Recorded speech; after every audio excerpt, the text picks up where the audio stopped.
Saya mulai ya Bapak Ibu.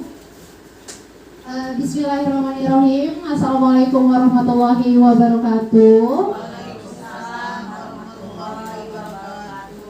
Selamat siang, salam sejahtera bagi kita semua. Sebelumnya saya mau minta maaf. Di sini saya tidak ada niatan sama sekali untuk menggurui, karena kalau dilihat dari pengalaman dan jam terbang Bapak Ibu guru di sini jauh lebih melesat dibanding saya. Ya. Tapi di sini saya izin berbagi apa yang sudah saya dapatkan dalam program guru penggerak di angkatan 9. Bapak Ibu guru yang hebat, Bapak Ibu guru sudah mendapatkan slide di sana tentang budaya positif. Salah satu modul yang saya pelajari di dalam program guru penggerak angkatan 9 ini adalah tentang budaya positif. Dimulai dari disiplin. Kalau kita berbicara disiplin, maka dalam benak kita pasti langsung mengarah kepada segala sesuatu yang harus taat pada aturan. Betul tidak? Betul ya? Jadi Bapak Ibu pasti selama ini berpikiran bahwa yang namanya disiplin itu harus taat pada aturan, harus sesuai dengan peraturan yang sudah dibentuk. Nah, itu namanya disiplin. Tapi ternyata menurut Ki Hajar Dewantara, Bapak Pendidikan Indonesia mengatakan disiplin bukan lagi urusan taat terhadap aturan. Kalau kita menginginkan anak atau murid disiplin karena taat pada aturan, itu hanya sifatnya eksternal saja, bukan berasal dari diri sendiri. Karena yang dimaksud disiplin itu harus ada self-discipline. Jadi harus ada motivasi internal dalam diri siswa. Bagaimana caranya? Ya, jadi seorang guru bukan lagi menginginkan siswanya harus taat terhadap aturan yang sudah dibentuk. Sekarang pendidikan di Indonesia mengajarkan guru harus berpihak pada murid. Guru harus menghamba pada murid. Itu bahasanya Ki Hajar Dewantara. Jadi semua pembelajaran harus berorientasi pada kebutuhan murid. Nah, jadi sekali lagi di sini disiplin bukan taat kepada aturan, tapi bagaimana yang namanya disiplin itu adalah proses belajar dalam diri murid atau anak untuk menjadi lebih baik. Itu disiplin. Jadi harus berasal dari motivasi internal, ya, makanya disebutnya dengan self discipline. Nah, ini motivasi itu ada dua Bapak Ibu, ada yang bersifatnya internal, ada yang bersifatnya eksternal. Kalau kita bicara eksternal, selama ini kita dalam kehidupan konteks pembelajaran, siswa itu selalu kita bilang begini, nah, jangan datang terlambat ya. Datang sesuai jam yang sudah ditentukan oleh sekolah. 7.30 harus sudah ada di sekolah. Selama ini seperti itu. Jadi itulah yang disebut dengan motivasi eksternal. Berada dari luar diri siswa, bukan lagi dalam diri siswa. Makanya PR kita sebagai guru itu bagaimana caranya menumbuhkan nilai kebajikan, nilai kebaikan dalam diri siswa untuk mau disiplin tanpa lagi ada yang namanya motivasi eksternal. Karena selama ini di lingkungan sekolah siswa melakukan sesuatu itu karena arahan guru, karena takut sama guru, karena yang siswa melakukan sesuatu pengen dapat penghargaan dari guru. Nah, itu semua berasal dari eksternal, motivasi eksternal. Selanjutnya, nilai-nilai kebajikan untuk yang namanya mendisiplinkan diri secara teori banyak sekali Bapak Ibu. Tapi di sini saya menggarisbawahi nilai-nilai kebajikan yang sesuai dengan profil pelajar Pancasila. Mungkin di sini Bapak Ibu setiap harinya sudah mendeklarasikan 6 dimensi profil pelajar Pancasila. Yang pertama, beriman dan bertakwa serta berakhlak mulia. Nah, kira-kira bagaimana ya seorang guru bisa memberikan nilai kebajikan dalam diri siswa? Siswa tersebut bisa beriman, bertakwa serta berakhlak mulia. Bapak Ibu guru yang hebat, visi misi sekolah kita salah satunya adalah berlandaskan imtak, ya kan? Iman takwa. Nah, alhamdulillah di sekolah kita sudah banyak program-program yang mengarah sana, yang mendidik siswa untuk yang namanya memiliki iman dan takwa serta berakhlak mulia. Di sini juga beberapa kelas sudah yang namanya menggaungkan Asmaul Husna setiap paginya ya. Bahkan di kelas rendah pun di kelas 1, 2, 3 hampir 70 sampai 80% siswa itu sudah hafal, walaupun belum 99 nama Allah gitu ya, tapi sudah yang namanya kalau secara bersamaan pasti dia hafal gitu, mengikuti. Nah, itu adalah salah satu program unggulan kita yang ada di sekolah untuk meningkatkan nilai kebajikan, beriman dan bertakwa dan serta berakhlak mulia agar dimensi yang pertama itu melekat dalam diri siswa.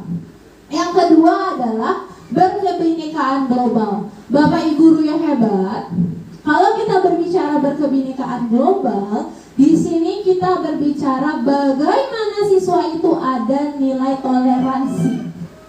Melihat sesuatu yang berbeda bukan melihat yang aneh. Melihat sesuatu yang berbeda bukan menjadi sebuah ejekan, bukan. Tapi bagaimana caranya kita mengajarkan siswa tersebut untuk bisa memiliki nilai-nilai berkebinekaan global. Kita tahu Indonesia kaya akan suku, kaya akan agama, kaya akan budaya. Nah, berkebinekaan global inilah yang harus kita tanam. Nah, Bapak Ibu, untuk pembelajaran banyak yang miskonsepsi di dalam lingkungan sekolah. Terkadang kita menganggap bahwa pembelajaran yang menggunakan IT, yang berbasis IT atau berbasis teknologi itu nggak boleh ya. Padahal salah satu yang bisa kita gaungkan untuk berkebinekaan global adalah mengenalkan siswa menggunakan atau memanfaatkan teknologi gitu. Sesekali boleh Bapak Ibu kita menggunakan model IT kita di dalam proses pembelajaran supaya anak itu tahu bahwa dunia luar itu seperti itu. Karena kita tahu ya sekarang ponsel atau gawai itu digunakan hanya untuk games ya, atau untuk bersosial media dan sebagainya, tapi tidak diarahkan oleh gurunya untuk memanfaatkannya, padahal banyak sekali. Dan yang ketiga adalah nilai gotong royong. Nah, kalau di sekolah kita juga punya program yang luar biasa. Setiap paginya itu kita melaksanakan yang namanya nyiram bunga, ya, nyiram tanaman, terus mengajarkan adanya piket kelas gitu, bahkan gurunya turun tangan gitu kan, langsung ikut ke lapangan. Nah, itu adalah bagian dalam diri mengajarkan dalam diri siswa untuk bergotong royong gitu. Makanya visi misi sekolah kita itu alhamdulillah sudah selaras, sudah sejalan dengan yang namanya pendidikan yang berpihak pada murid. Selanjutnya mandiri. Nah, nilai kebajikan mandiri di sini. Mandiri itu bukan berarti melakukan sendiri ya Bapak Ibu. Bukan berarti anak itu harus apa-apa sendiri tidak. Tapi bagaimana caranya kita sebagai guru itu mampu membantu atau mengakomodasi siswa itu untuk mengeksplor dalam diri mereka.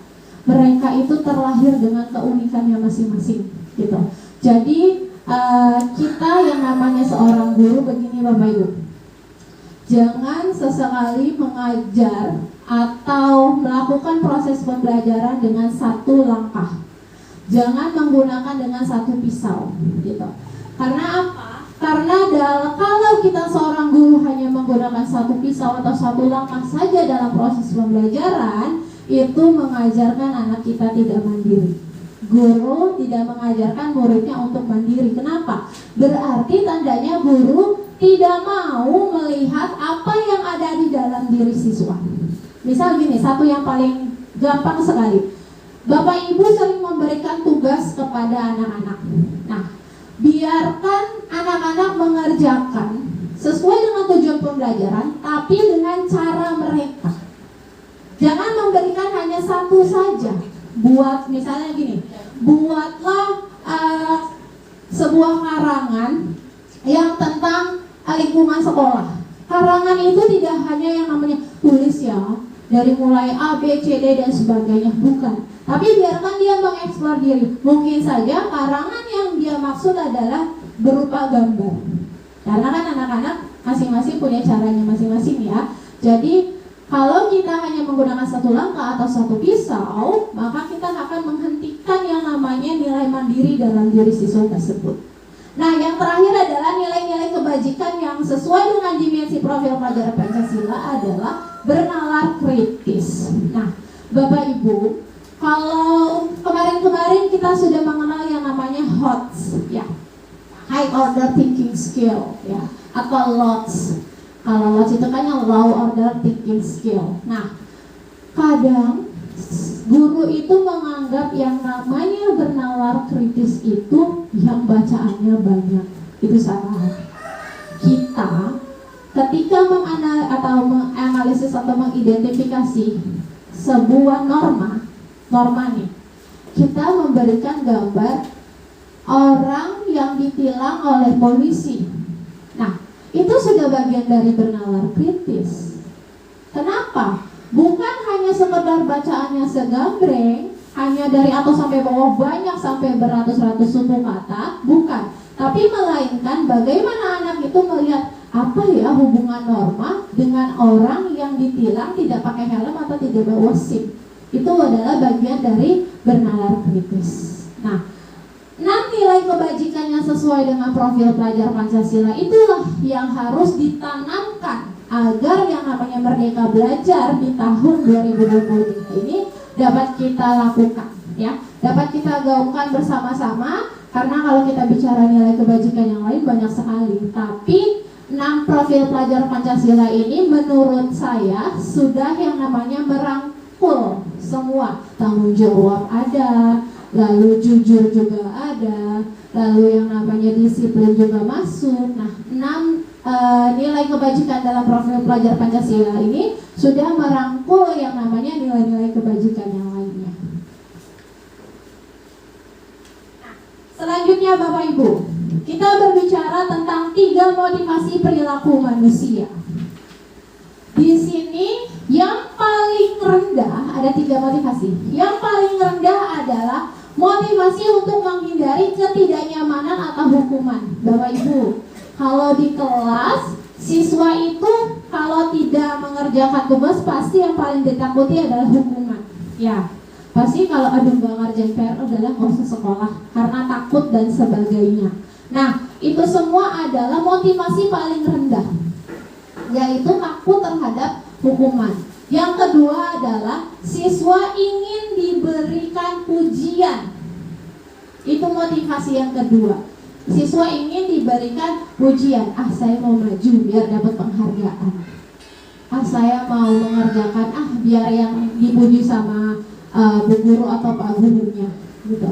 Dan yang paling tinggi kastanya di sini adalah untuk menjadi orang yang mereka inginkan atau motivasi kita seorang siswa bisa menghargai dirinya sendiri. Bapak Ibu, ternyata memberikan penghargaan itu bukan langkah yang baik juga.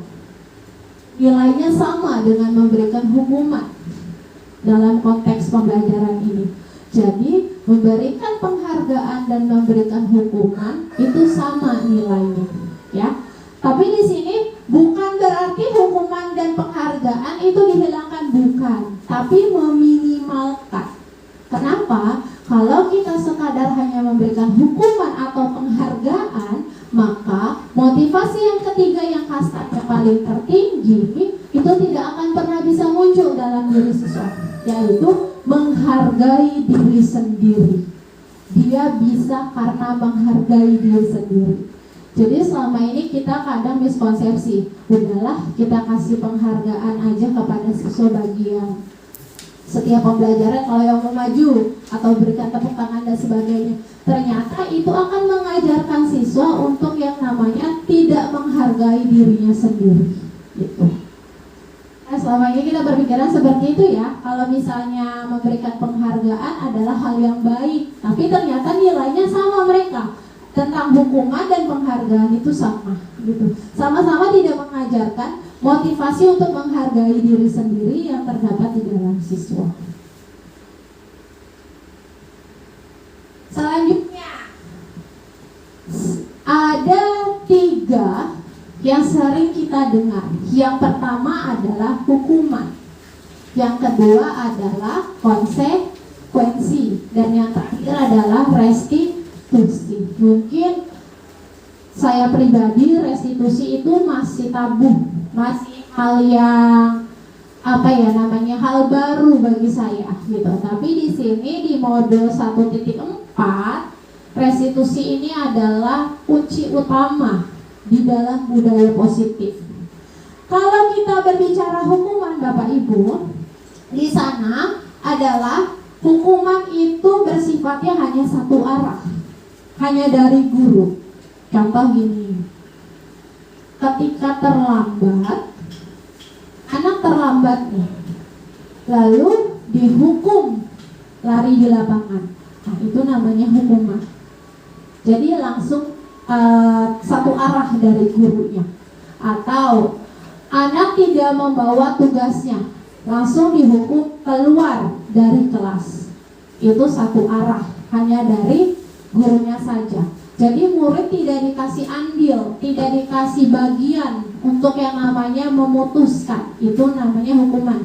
Mungkin selama ini kita sebagai guru, saya sebagai guru, itu yang namanya memberikan hukuman sebelum mempelajari modul ini sering sekali.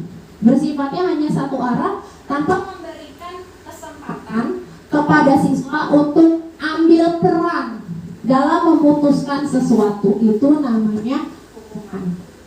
Yang kedua adalah konsekuensi.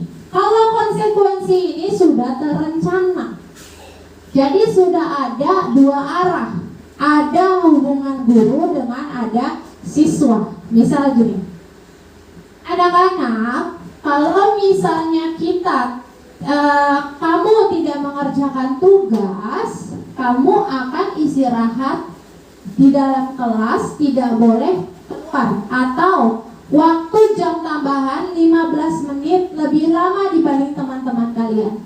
Nah, itu namanya konsekuensi dan harus disepakati oleh siswa. Itu. Jadi ada hubungan antara guru dengan siswa.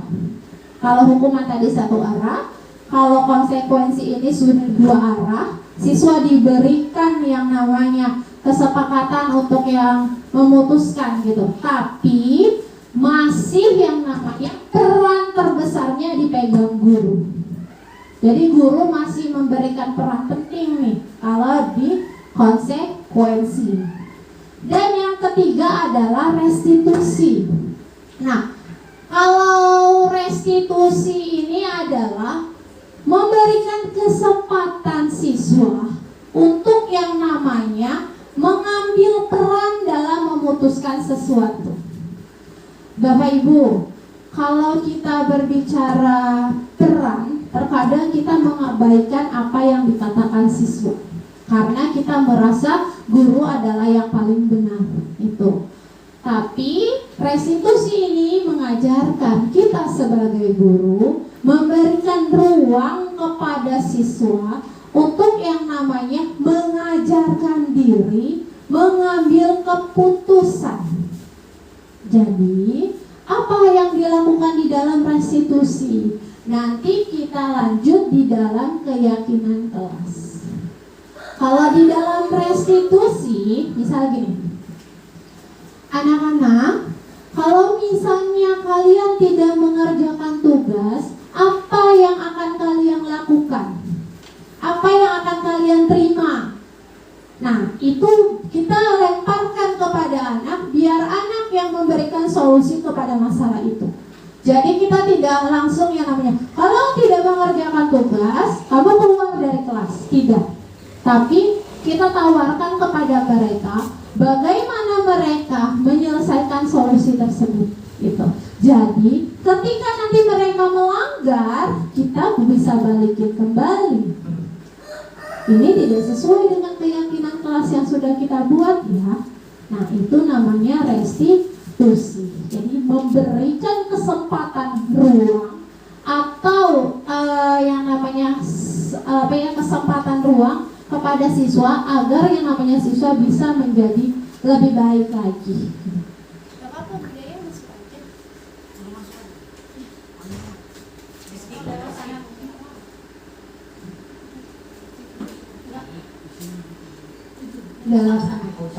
Baik, Bapak Ibu guru yang hebat, di sana ada yang hukuman atau konsekuensi. Bisa dilihat. Kira-kira nih, kalau berjemur di lapangan jam 12 siang karena mengobrol bersama teman, kira-kira itu hukuman atau konsekuensi? Hukuman. Benar, karena sifatnya satu arah ya. Jadi kita langsung lari kamu di lapangan. Nah, itu siksaan, betul. Hukuman itu sifatnya siksaan, ya. Karena siswa tidak punya andil, tidak punya peran untuk menyelesaikan masalah, langsung guru yang memberikan itunya, kesempatannya. Yang kedua, membersihkan tumpahan air di meja tulis karena tersenggol pada saat belajar. Itu kira-kira hukuman atau konsekuensi? Oke, berarti sudah bertanggung jawab. Dia tahu, oh iya, kalau saya melakukan ini akibatnya ini, gitu. Karena menjadi sebuah kebiasaan, ketika kamu berbuat kesalahan, kamu harus minta maaf. Itu namanya konsekuensi. Dan yang ketiga, kehilangan 10 menit jam istirahat untuk mengerjakan tugas karena terlambat datang dan tertinggal pelajaran selama 10 menit. Ini hukuman atau konsekuensi?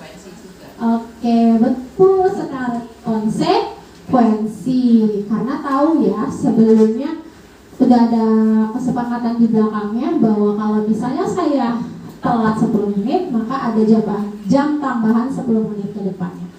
Nah, di situ ya Bapak Ibu guru hebat ya, kalau sekarang kita bisa membedakan mana hukuman, mana konsekuensi, mana restitusi. Jadi nanti di dalam kelas bukan tidak ada lagi hukuman ya Bapak Ibu, tapi kita meminimalkan yang namanya hukuman. Nah, selanjutnya tentang keyakinan kelas.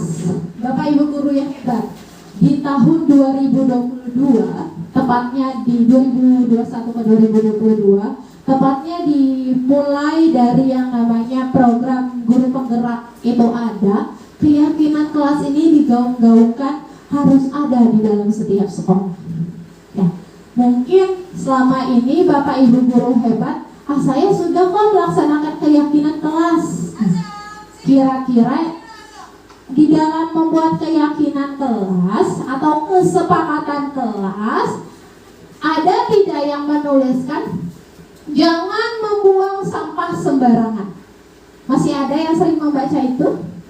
Jangan membuang sampah sembarangan. Masih ada ya? Suka ada tertulis seperti itu ya? Nah, di dalam keyakinan kelas tidak boleh ada kata negatif di dalam membuatnya. Tidak boleh membuang sampah sembarangan. Tidak boleh berisik di dalam kelas. Nah, di dalam keyakinan kelas itu tidak ada yang kata-kata seperti itu. Nah, buanglah sampah pada tempat sampah. Atau kita begini, ada aturan seperti ini, tidak boleh membuang sampah sembarangan. Lalu melakukan piket setiap harinya. Itu kita rangkul, kita jadi satu, menjadi menjaga kebersihan sudah ruang lingkupnya sudah masuk. Nah, di dalam membuat keyakinan kelas itu seperti itu Bapak Ibu ya. Jadi gini, kalau kita berbicara keyakinan kelas, ini bisa kita lakukan. Keyakinan kelas nggak usah banyak-banyak ya Bapak Ibu ya. Yang penting bisa dipahami dan dihafal oleh siswa dengan guru. Bapak Ibu bisa membuat bersama orang tua. Selama ini kan kita kadang-kadang clash dengan orang tua ya, karena mungkin sudah tidak ada kesepakatan di awal. Tapi dengan adanya keyakinan kelas ini, kita bisa yang namanya meyakinkan guru, meyakinkan orang tua murid untuk ikut andil dalam proses pembelajaran. Kita buat keyakinan kelas di dalam awal proses pembelajaran. Misalnya, siswa ikut aktif dalam proses pembelajaran. Nah, orang tua ikut aktif dalam proses pembelajaran. Nah, di sana proses pembelajaran kayak misalnya ikut renang. Itu kan bagian dari proses pembelajaran ya, Bapak Ibu ya. Lalu ada seni atau kegiatan-kegiatan olahraga lainnya. Nah, ketika kita sudah membuat keyakinan kelas itu bersama orang tua nanti tidak ikut aktif di perjalanannya, itu kita bisa balikin dengan keyakinan kelas. Tertulis. Ya, tertulis. Bapak Ibu bisa misalnya menuliskan beberapa keyakinan kelas. Nanti disimpulkan bersama orang tua murid. Tapi ingat, jangan ada kata negatif di sananya. Karena di dalam membuat keyakinan kelas itu tidak ada lagi kata negatif. Jangan, tidak boleh, itu tidak ada di dalam keyakinan kelas. Nah, bagaimana kita tulis lalu minta tanda tangan atau cap jempol dalam setiap membuat keyakinan kelas dari orang tua atau siswa. Jadi kalau sudah ada istilahnya hitam di atas putih ya, hitam di atas putih terhadap keyakinan kelas, itu sudah kuat Bapak Ibu. Jadi sudah tidak ada lagi hanya peraturan-peraturan biasa, tidak ada. Karena yang namanya keyakinan kelas itu kita lemparkan kepada orang tua atau siswa, kita berikan kesempatan kepada mereka. Kalau tidak ikut, kalau yang namanya tidak mengikuti apa yang sudah menjadi keyakinan kelas kita, apa konsekuensinya? Gitu. Jadi kalau sudah ada yang namanya keyakinan kelas itu, sudah tidak ada alasan lagi tuh Bapak Ibu yang namanya enggak lah, enggak usah lah. Apalagi kan kita sering ya, yang di awal semester kan selama ini kita hanya sebatas lisan ya, hanya sebatas lisan saja untuk memberitahu, ayo mama-mama, bapak-bapak untuk yang namanya ikut aktif ya dalam proses pembelajaran. Nah, dengan adanya keyakinan kelas ini, Bapak Ibu bisa membuat itu di awal nanti di semester 2 mungkin. Kita bisa coba. Kalau sudah jelas ada keyakinan kelas, lalu disepakati ini keyakinan kelasnya ya, lalu kita print, lalu kita minta tanda tangan atau cap jempol di setiap orang tua yang hadir, itu udah kuat Bapak Ibu. Karena sudah tidak ada satu arah hanya dari guru saja. Jadi guru mah di dalam keyakinan kelas nggak usah mengeluarkan, nggak usah. Nggak ada yang namanya Bapak Ibu bagaimana kalau ini, nggak usah. Tapi lemparkan saja kepada orang tua murid, Bapak Ibu kita buat keyakinan kelas ya, atau siswa, anak-anak kita buat keyakinan kelas ya. Kira-kira apa saja? Nanti kan mereka nampung tuh. Jangan terlambat Bu, nggak boleh pakai tipek Bu. Nah itu kita tulis dulu, nggak apa-apa pakai kata negatif dulu. Tidak boleh pakai tipek, tidak boleh begini-begini. Nah dari situ nanti terkumpul misalnya ada 15. Kita pangkas nih, harus piket, tidak buang sampah. Nah, kita pangkas menjadi satu, menjaga kebersihan kelas atau lingkungan sekolah. Gitu. Jadi yang namanya anak itu sudah paham. Jadi keyakinan kelas itu jangan banyak-banyak. Biar apa? Biar mudah diingat. Tapi ketika menampung dari mereka, tugas kita adalah yang nantinya mengelompokkan. Oh, kalau tidak boleh pakai tip lalu yang namanya harus membawa tempat alat tulis sendiri. Nah, itu kita tampung, kita kelompokkan menjadi satu. Gitu. Jadi tidak ada lagi yang namanya anak-anak merasa itu mah aturan Bu Guru. Karena selama ini peraturan yang ada di sini yang buat itu berdasarkan hanya satu orang. Siswa tidak dilibatkan untuk membuat peraturan. Jadi mereka menganggap itu mah aturan sekolah. Tapi kalau kita di kelas membuat keyakinan kelas, maka siswa tersebut akan merasa, oh iya, saya kan yang membuatnya, saya yang ikut andil memberikan suara gitu. Jadi mereka pasti akan ingat apa yang sudah mereka berikan. Itu disebut dengan keyakinan kelas. Saya juga belum mencoba dengan orang tua, tapi kalau untuk sekolah, untuk di kelas, untuk siswa itu sudah. Jadi tidak boleh lagi menggunakan kata negatif. Selanjutnya kita masuk ke dalam kebutuhan dasar manusia. Secara teori, kebutuhan dasar manusia itu ada 5. Yang pertama adalah kebutuhan bertahan hidup. Benar ya, kita harus survive. Apapun kondisinya, dalam keadaan apapun, manusia pasti pengennya mau bertahan hidup gitu. Apapun itu pasti akan kita lakukan. Yang namanya manusia itu pasti maunya bertahan hidup gitu. Sakit kita ke rumah sakit, sakit kita ke dokter, ke mantri dan sebagainya. Itu adalah bagian dari kebutuhan bertahan hidup. Selanjutnya ada kasih sayang dan rasa diterima. Bapak Ibu, kadang di kelas kita suka kurang peduli dengan anak yang istilahnya, kalau saya pribadi kurang peduli dengan anak yang malas. Ya, kadang ya spesial yang soleh banget gitu kan. Nah, kita itu merasa apa sih ini anak, merasa menjadi istilahnya biang kerok dan sebagainya lah kata kasarnya gitu.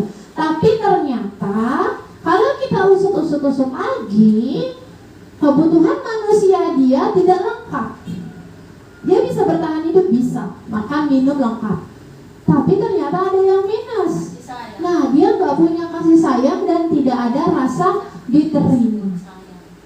Jadi ketika kita ketemu sama murid atau siswa punya masalah atau menjadi biang kerok di dalam kelasnya, tugas kita adalah mendiagnosa kebutuhannya 5 ini sudah lengkap belum ya. Kalau misalnya saya nih dari kelas tahun kemarin ngajar kelas 4, pasti saya nanya ke guru sebelumnya, si A, B, C, D begini, orang tuanya begini, keturunannya begini. Berarti treatmentnya pun akan berbeda gitu. Jadi salah satu yang paling gampang adalah menanyakan dengan guru sebelumnya ya, atau mungkin kalau Bapak Ibu guru hebat di sini kan sudah berpengalaman dari kelas 1 sampai kelas 6, bahkan Bu Sri hafal gitu ya, dari kelas 1 sampai kelas 6 gitu. Karena memang sudah mengajar mereka dari kelas 1 sampai kelas 6. Jadi tahu itu kurang kasih sayang, itu kurang diterima dengan orang tuanya, tidak punya lengkap orang tuanya, bapak ibunya salah satunya tidak ada dan sebagainya. Selanjutnya adalah kebutuhan penguasaan. Bapak Ibu, kita sebagai guru terkadang gini, kamu gak pintar matematika tapi pintar ngegambar. Mereka matematikanya gak bisa tapi gambarnya bisa. Tapi kadang guru itu menganggap anak yang pintar adalah anak yang bisa mengajarkan sains, yang bisa belajar MIPA dan sains, itu bisa dikatakan pintar. Tapi kalau kita lihat hanya kinestiknya saja atau olahraganya bisa lari, kita anggap dia nggak pintar. Itu tandanya kebutuhan penguasaannya belum kita akui. Kita belum mengakui kalau dia tuh sebenarnya istimewa juga, karena pintar gambar, ya kan? Karena dia pintar yang namanya lari, olahraga, main futsalnya bisa, zigzagnya pintar. Nah, tapi kita hanya menggarisbawahi kalau nggak bisa yang namanya matematika, IPA, bahasa Indonesia atau yang diujiankan, itu kita anggap minus. Itu tandanya kebutuhan dalam penguasaannya belum kita akui gitu. Padahal Ada ya di kelas saya, kalau ditanya di awal semester kemarin itu ada asesmen diagnostik, banyak sekali yang mengatakan dia suka pelajaran agama, nggak suka pelajaran IPA. Nah, di situ berarti oh ya sudah. Bagaimana caranya? Kita lihat cara agama, cara pelajaran agama yang mereka sukai seperti apa, dan bisa kita ambil, kita terapkan di pelajaran sebelumnya, di pelajaran yang dia nggak suka. Gitu. Ada di kelas saya yang suka banget yang namanya olahraga, hobinya berkeliaran, ya berkeliaran dan sebagainya. Ya berarti kita menggunakan model pembelajaran. Jangan biarkan dia duduk. Ya, jangan biarkan mereka duduk, biarkan saja mereka belajar. Ya, mereka belajar yang namanya sambil jalan-jalan dan sebagainya. Bapak Ibu, sekali lagi, pembelajaran yang efektif itu bukan pembelajaran yang diam. Ya, bukan berarti yang diam itu adalah yang efektif, bukan. Gitu. Karena di sini kita mengajar di zaman 2023. Kemarin saya juga beranggapan seperti itu Bapak Ibu. Oh, saya itu harus mengajar seperti apa yang saya alami. Saya nggak bisa matematika, saya dipukul. Tapi sekarang nggak bisa, karena dia hidup di zaman dia yang sekarang. Jadi bagaimana caranya kita mendidik dengan zaman dia, karena dia akan hidup di zamannya dia, bukan di zamannya kita. Ya, sekarang semua canggih teknologi sudah ada. Lalu kita masih yang namanya tidak memberikan ruang kepada mereka. Udah, tugasnya kamu hanya boleh yang namanya menggambar saja, gitu.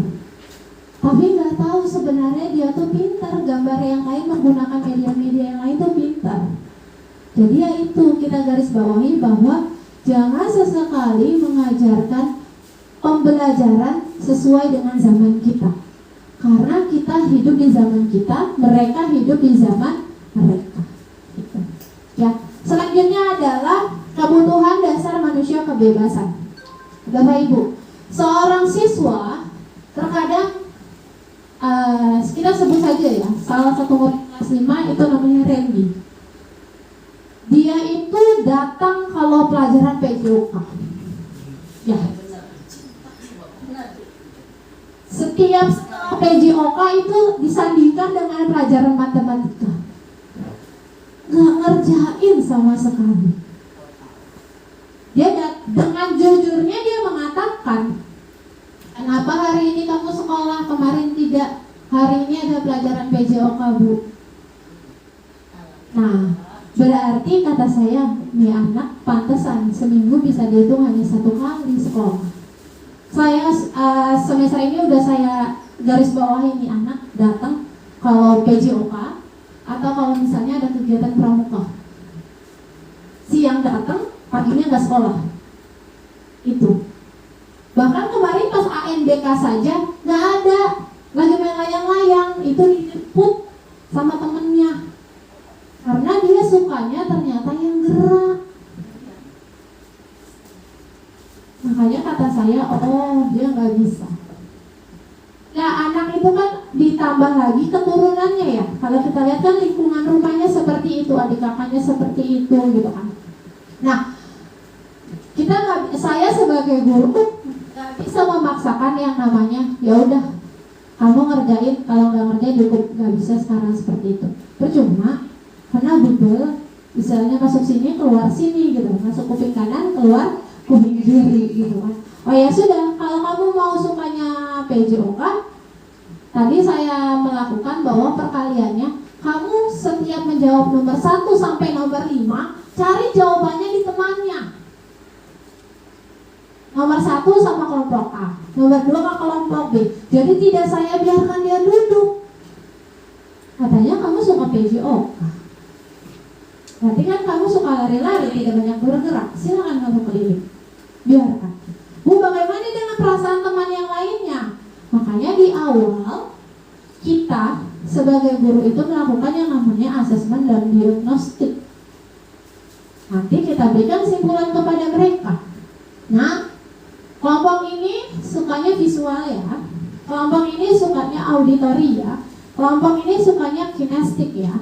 Nah, dari situ mereka akan tahu, oh iya, ini adalah grup kinestik. Ya macam Kiki dan sebagainya gitu. Itu kan mereka yang namanya suruh duduk di kelas nggak bisa. Makanya kata saya tadi pagi, Randy datang hari ini. Iya Bu, pelajaran PJOK soalnya. Dengan percaya dirinya dia mengatakan begitu. Wah, dalam hati saya merasa sakit hati ya. Jadi saya agak gak guna gitu selama ini kan. Nah, dari Senin sampai Sabtu dia mau ketemunya di hari Selasa. Kemarin gak sekolah, Sabtu juga gak sekolah, karena tidak ada pelajaran gerak gitu. Enggak Bu, gak datang. Karena kan kalau senam itu kadang suka diledekin orang tuanya. Nama orang tuanya tuh ada di lagu senam, Randy gitu. Jadi setiap hari saya lihat itu hanya PJOK. Silat juga agak-agak jarang. Itu bukan manisik ya. Gitu. Jadi dia nggak suka senam itu. Dia sukanya PJOK udah.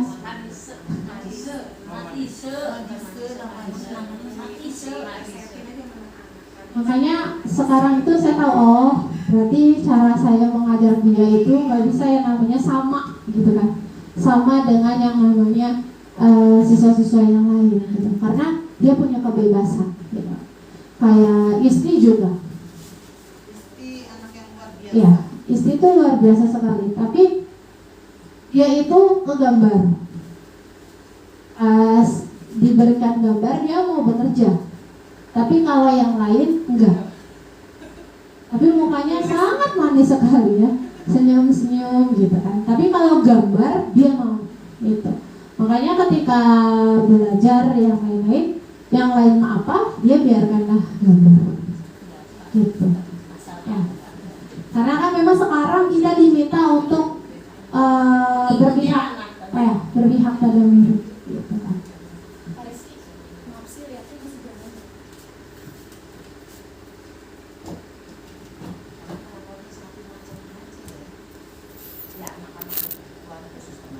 Masih. Iya, harusnya seperti itu. Ada rapot yang spesial ya. Saya Geria waktu spesial. Harusnya seperti itu. Tapi nanti ada Bapak Ibu yang namanya pembelajaran diferensiasi. Gitu. Ada lagi. Ya, kita di GP ini model yang sekarang lagi dipelajari adalah diferensiasi gitu. Ini sebagai awalan saja. Miskonsepsi terhadap diferensiasi adalah, oh diferensiasi itu berarti ngelompokin yang gambar-gambar ini enggak, ternyata enggak begitu gitu. Jadi saya baru tahu karena saya baru menyelesaikan di modul 2.1 tentang pembelajaran berdiferensiasi. Kemarin ketika dengan pengawas mengatakan seperti itu konsepnya, bahwa dikelompokkan gini. Diferensiasi itu adalah untuk orang-orang atau siswa-siswa yang punya masalah dalam proses.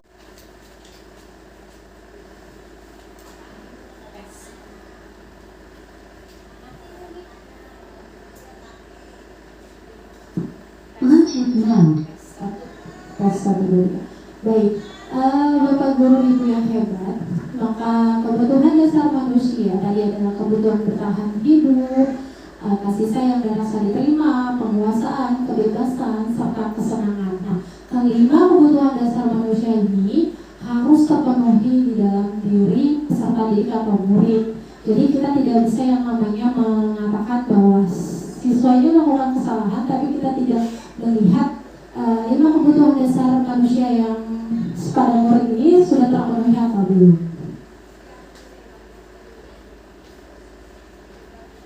Selanjutnya ada di 5 posisi kontrol. Nah, di sini mungkin Bapak Ibu guru sudah yang namanya dalam diri kita merefleksikan sebenarnya kita ada di posisi mana ya. Apakah ada di penghukum, ada pembuat merasa bersalah,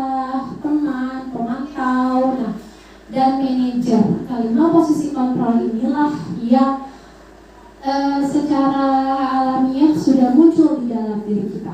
Misal di dalam posisi penghukum, di sini seorang penghukum bisa menggunakan hukuman fisik maupun verbal. Jadi ketika kita mengatakan kamu salah ya, kamu ini salah aja ya, gitu. Atau kamu lari langsung ke lapangan 2 kali putaran. Nah itu berarti kita langsung berada di dalam posisi kontrol, yaitu penghukum. Lalu ada di pembuat merasa bersalah. Nah biasanya kalau membuat rasa bersalah ini kalimat-kalimatnya yang kita utarakan adalah kamu tidak kasihan ya sama ibu, kamu tidak kasihan ya sama orang tua kamu.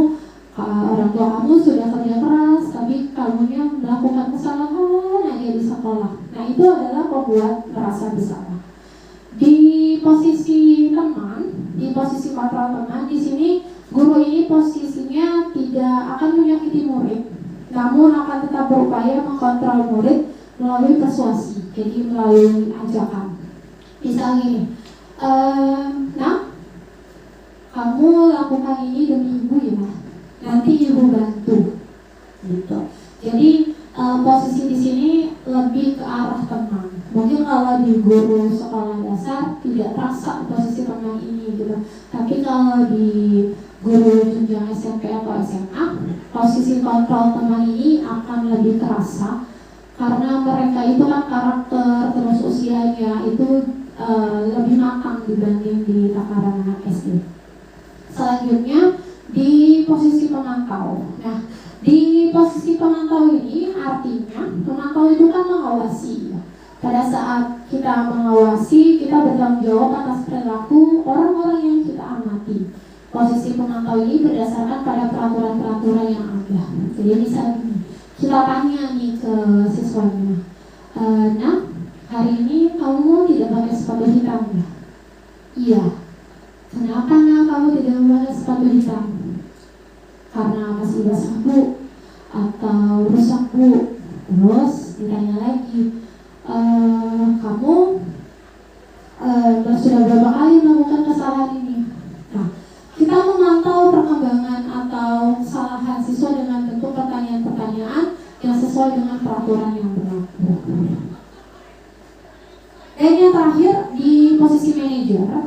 Manajer adalah posisi di mana guru berbuat sesuatu bersama dengan murid, mempersilahkan murid mempertanggungjawabkan perilakunya, mendukung murid agar dapat menemukan solusi atas permasalahannya sendiri.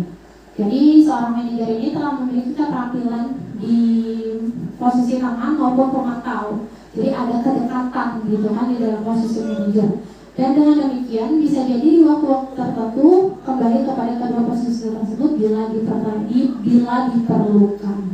Jadi memang di posisi manajer ini ada kedekatan gitu kan. Ada gabungan antara posisi teman dengan posisi pemantau. Teman di sini berarti kan ada kedekatan, lalu pemantau di sini berupaya untuk menanyakan atau mengawasi dalam bentuk pertanyaan-pertanyaan yang sudah sesuai dengan peraturan yang ada di sekolah. Itu adalah 5 posisi kontrol, Bapak Ibu. Silahkan direfleksikan di dalam diri kita, ditanyakan dalam diri kita, 5 posisi kontrol ini sudah masuk atau kita ada di posisi mana ya selama ini gitu kan. Apakah selama ini kita hanya menjadi penghukum saja, atau selama ini kita hanya menjadi pembuat rasa bersalah saja, atau selama ini kita nyaman dengan posisi kontrol teman gitu kan, karena merasa ada kedekatan terhadap murid gitu, atau selama ini kita memang sudah menjadi posisi kontrol di posisi manajer. Jadi setelah kita mempelajari 5 posisi kontrol ini sudah disampaikan, bisa kita merefleksikan diri bahwa kita itu ada di posisi kontrol yang selanjutnya. Pembahasan selanjutnya adalah segitiga restitusi. Mungkin Bapak Ibu guru sudah yang namanya melihat video demonstrasi aksi nyata ya, demonstrasi kontekstual saya tentang segitiga restitusi, dan aksi nyata saya juga tentang segitiga restitusi Di sana ada 2 permasalahan yang sudah saya tayangkan di kanal YouTube saya, bahwa saya mengimplementasikan segitiga restitusi di dalam menyelesaikan 2 kasus atau masalah yang ada di dalam kelas saya. Nah, dalam segitiga restitusi di sini adalah proses menciptakan kondisi bagi peserta didik untuk memperbaiki kesalahan mereka, sehingga mereka bisa kembali pada kelompok mereka dengan karakter yang lebih kuat. Jadi sekali lagi, segitiga restitusi ini mengajarkan siswa untuk mempertanggungjawabkan apa yang sudah dilakukan oleh siswa terhadap kesalahannya dengan mencarikan solusi-solusi, tapi melalui siswanya, bukan gurunya langsung yang menjudgment atau memberikan kalau ini salah gitu. Nah, di dalam segitiga restitusi ada 3 poin yang akan dibahas. Yang pertama adalah menstabilkan identitas. Di dalam menstabilkan identitas, di sini artinya mengubah identitas anak dari orang yang gagal karena melakukan kesalahan menjadi orang yang sukses. Nah, anak yang melanggar peraturan karena sedang mencari perhatian adalah anak yang sedang mengalami kegagalan. Biasanya akan berkali-kali seperti ini, Bapak Ibu. Nah, berbuat salah itu tidak apa-apa. Terus tidak ada manusia yang sempurna. Ibu juga pernah melakukan kesalahan seperti itu? Atau kita bisa menyelesaikan masalah ini? Yuk, Bapak atau Ibu akan mencari solusi dari permasalahan ini. Terus Ibu juga tidak mempermasalahkan masalah ini. Jadi membiarkan anak itu lepas dari kegagalan, tidak langsung memberikan segala sesuatu yang kalau anak itu salah langsung gitu. Jadi jangan sampai anak itu merasa down langsung gitu. Tapi di sini kita menstabilkan identitas mereka agar yang awalnya tadi gagal merasa tidak gagal terhadap kesalahan yang sudah dia lakukan. Itu adalah di bagian menstabilkan identitas. Selanjutnya di bagian validasi tindakan yang salah. Nah, biasanya kalimat-kalimat ini mungkin terdengar asing nih buat Bu Guru ya, karena terkesan seperti merendahkan diri kita gitu sebagai guru ya. Tapi di sini melalui memvalidasi rasa bersalah, kita membiarkan siswa itu bisa mencari solusi atas kesalahan yang sudah dia lakukan. Gitu. Misalnya kalimatnya begini Bapak Ibu, padahal kamu bisa melakukan yang lebih buruk ya daripada ini, atau kamu pasti punya alasan ya mengapa melakukan hal ini. Terus ibu bangga sama kamu, kamu hanya melakukan hal ini saja tanpa melakukan kekerasan-kekerasan yang lain. Nah, itu adalah memvalidasi tindakan yang salah. Jadi seolah-olah anak itu merasa ada yang menghargai dirinya, ada yang menganggap kalau misalnya saya itu salah bukan nggak apa-apa ya, maksudnya ya di awal kan dikatakan bahwa melakukan kesalahan itu wajar. Ini ya Bapak Ibu, melakukan kesalahan itu wajar. Dan yang terakhir adalah menanyakan keyakinan. Nah, di dalam menanyakan keyakinan ini kita memberikan kesempatan untuk anak-anak itu mendapatkan solusi yang ada, gitu kan. Teori kontrolnya menyatakan bahwa kita pada dasarnya termotivasi secara internal. Ketika dia sukses setelah mencapai langkah yang pertama dan tingkah laku yang salah telah divalidasi pada langkah yang kedua, maka anak itu akan siap untuk dihubungkan dengan nilai-nilai yang dia percaya. Maka kalimat-kalimat yang akan muncul ini adalah apa yang kita percaya sebagai anggota kelas atau keluarga. Terus apa nilai-nilai umum yang telah kita sepakati. Terus apa yang kita tentang kelas yang ideal. Terus kamu itu mau menjadi seperti apa. Nah itu adalah 3 segitiga restitusi, dimulai dari menstabilkan identitas, validasi rasa bersalah, dan menanyakan keyakinan.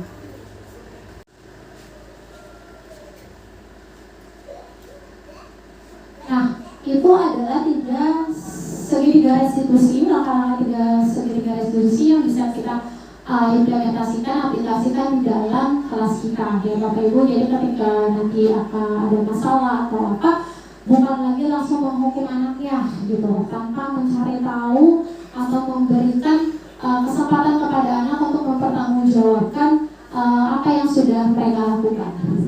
Nah, Bapak Ibu guru yang hebat, kita sudah yang namanya membahas dari mulai budaya positif, diawali dengan apa sih yang dimaksud dengan disiplin.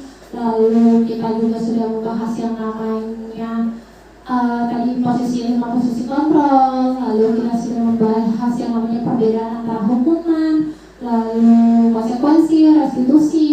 Juga kita juga sudah membahas bahwa ternyata hukuman dan penghargaan itu memiliki nilai yang sama gitu kan, tidak membuat anak menjadi lebih baik gitu di dalam kelasnya gitu kan, karena pada dasarnya anak yang diberikan penghargaan akan hanya memiliki motivasi eksternal saja ya, karena di awal dikatakan bahwa disiplin itu adalah self disiplin dalam diri kita. Kita harus punya yang namanya motivasi internal, harus ada motivasi dalam diri kita untuk yang namanya menerapkan rasa disiplin, bukan hanya faktor dari luar saja, hanya dukungan dari guru-gurunya saja, bukan, tapi melainkan dalam diri kita. Bagaimana guru itu menerapkan nilai-nilai kebajikan dalam diri siswa, sehingga nilai disiplin dalam siswa itu bisa mereka miliki gitu kan. Sehingga tadi yang nilai-nilai kebajikan yang sudah kita bahas pada fokus pada 6 dimensi profil pelajar Pancasila, dari mulai beriman, bertakwa, berakhlak mulia, terus bernalar kritis, gotong royong, mandiri dan sebagainya, itu bisa termaktub atau masuk dalam diri siswa dan diaplikasikan dalam kehidupan siswa, baik di sekolah ataupun di lingkungan rumahnya. Ya, Bapak Ibu, menjadikan siswa yang disiplin itu bukan hal yang mudah, tapi kita punya strateginya masing-masing sehingga siswa itu benar-benar memiliki faktor internal dalam dirinya, motivasi internal dalam dirinya, bukan lagi berpaku atau hanya terpaku pada motivasi eksternal. Kalau tidak ada penghargaan, dia tidak akan yang namanya mau disiplin. Kalau tidak ada hukuman, dia tidak akan mau yang namanya disiplin. Jadi hal-hal itu tadi, penghargaan, hukuman itu hanya sekadar motivasi eksternal dalam diri siswa saja. Belum ada motivasi internal sehingga nilai-nilai kebajikan yang kita harapkan itu mungkin tidak akan bisa hadir di dalam diri siswa kalau self disiplin siswanya pun belum ada. Ya Bapak Ibu ya. Terus kita juga sudah bahas tadi ya 5 posisi kontrol. Jadi kita akan tahu nih posisi kita ini selama ini tuh ada di mana. Kita bisa merefleksikan diri. Kalau misalnya selama ini saya jadi menghukum terus nih, atau selama ini posisi saya kayaknya udah nyaman di teman aja nih gitu. Ternyata bisa dikombin ya, posisi teman dengan posisi pemantau sehingga menjadi posisi manajer gitu kan. Karena anak itu suka dengan hal seperti itu. Mereka jangan sampai tahunya kalau melakukan kesalahan harus dihukum gitu. Karena kalau terus situasi itu kita biarkan di dalam kelas atau di dalam sekolah, anak itu akan terus melakukan kesalahan yang sama karena dia tahu alurnya, dia tahu akhirnya seperti apa. Ya, Bapak Ibu, mungkin itu yang bisa saya sampaikan. Sekali lagi di sini saya tidak ada niatan untuk menggurui Bapak Ibu. Jika ada kalimat atau kata yang sifatnya menggurui Bapak Ibu guru hebat di sini, saya mohon maaf. Karena di sini tujuan utama saya adalah berbagi apa yang sudah saya dapatkan di dalam program guru penggerak yang di angkatan 9 ini. Salah satunya adalah modul budaya positif. Kita sama-sama mengimplementasikannya dengan awalan tadi ya Bapak Ibu. Kita membuat keyakinan kelas terlebih dahulu bersama orang tua murid ya. Membuat keyakinan kelas bersama orang tua murid biar orang tua murid ikut andil dalam proses pembelajaran gitu Bapak Ibu ya. Siap ya Bapak Ibu untuk membuat yang namanya keyakinan kelas bersama siswa dan bersama orang tua ya. Mungkin itu yang bisa saya sampaikan, kurang lebihnya mohon maaf. Jika ada pertanyaan ataupun saran dan sebagainya, saya siap untuk yang namanya menerima. Kita sama-sama belajar, kita sama-sama